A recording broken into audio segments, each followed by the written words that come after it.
नमस्कार, स्वागत है आपका इंडिया न्यूज़ 28 में। आइए बात करते हैं राजस्थान की कुछ खास खबरों की।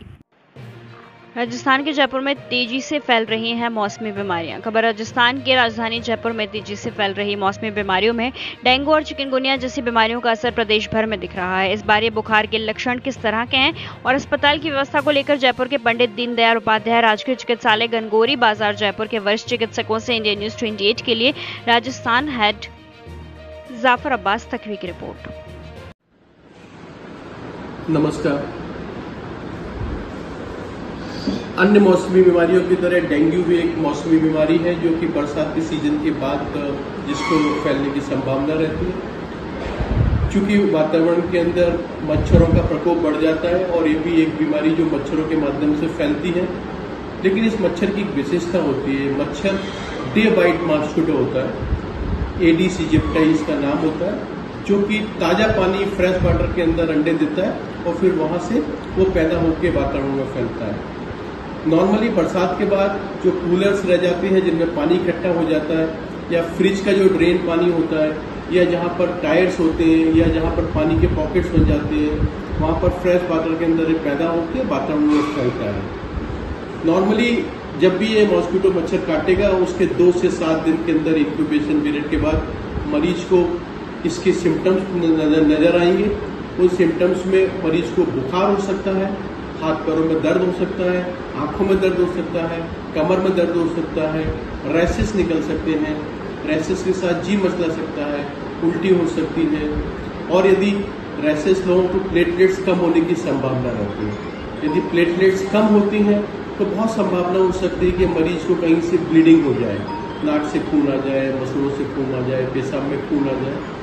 तो जब इस तरह का फीवर आता है तो मरीज को ये अवेयर रहना चाहिए कि फीवर के साथ साथ कहीं उसको ब्लीडिंग तो नहीं है, कहीं रैशेस तो नहीं है। यदि ऐसा होता है तो ये मान के चलना चाहिए कि एक वायरस जनित रोग हुआ है और नियर के जो निकटतम जो अस्पताल है वहां पर डॉक्टर को संपर्क करना चाहिए और अन्य जांचों की तरह डेंगू की भी जांच कराना चाहिए, जिससे स्पष्ट हो जाए कि डेंगू के बीमारी है या नहीं है। आइडियली तो ये नॉर्मली जो डेंगू की बीमारी होती है, यदि प्लेटलेट्स ज़्यादा कम नहीं हो आइडियली तो वो घर पर ही ठीक हो सकता है। उसके लिए मरीज को पानी की मात्रा ज़्यादा पीना चाहिए, तरल पदार्थ ज़्यादा लेना चाहिए, जूसेस ज़्यादा लेना चाहिए, बीपी चेक कराते रहना चाहिए। यदि बीपी कम होता है, ब्लीडिंग टेंडेंसी होती है तो डॉक्टर के संपर्क में आना चाहिए। और यदि प्लेटलेट्स बहुत कम है, अत्यधिक कम हो गई हैं, तो उसको प्लेटलेट ट्रांसफ्यूजन कराना चाहिए, या जरूरत पड़े तो ब्लड ट्रांसफ्यूजन भी करा सकते हैं। इसमें आम जनता को ज़्यादा भयभीत पैनिक होने की जरूरत नहीं है। नॉर्मली ये सिम्टम्स 10 से 12 दिन में अपने आप ही सबसाइड हो जाते हैं। जब वो सबसाइड होते हैं, जब वो जाने लगता है डेंगू, तो शरीर में हल्की सी खुजली, हल्की सी रेडनेस पैदा करता है। वो दिखाता है कि डेंगू वो अपने डाउन गिरते हुए फेज में है, डाउन ऑर्डर में है। यही पब्लिक के लिए अवेयरनेस है। आपका नाम और डॉक्टर अरविंद कुमार गुप्ता, वरिष्ठ विशेषज्ञ मेडिसिन एवं उप अधीक्षक पंडित दीनदयाल उपाध्याय हॉस्पिटल जयपुर।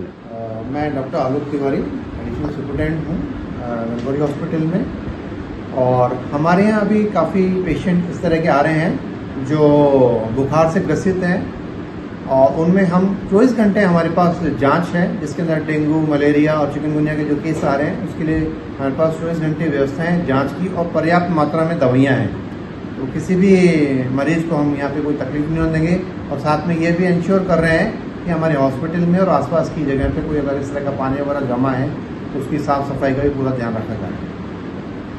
आपका नाम बता दें। डॉक्टर आलोक Tiwari additional superintendent Pandit Deendayal Upadhyay hospital Jaipur.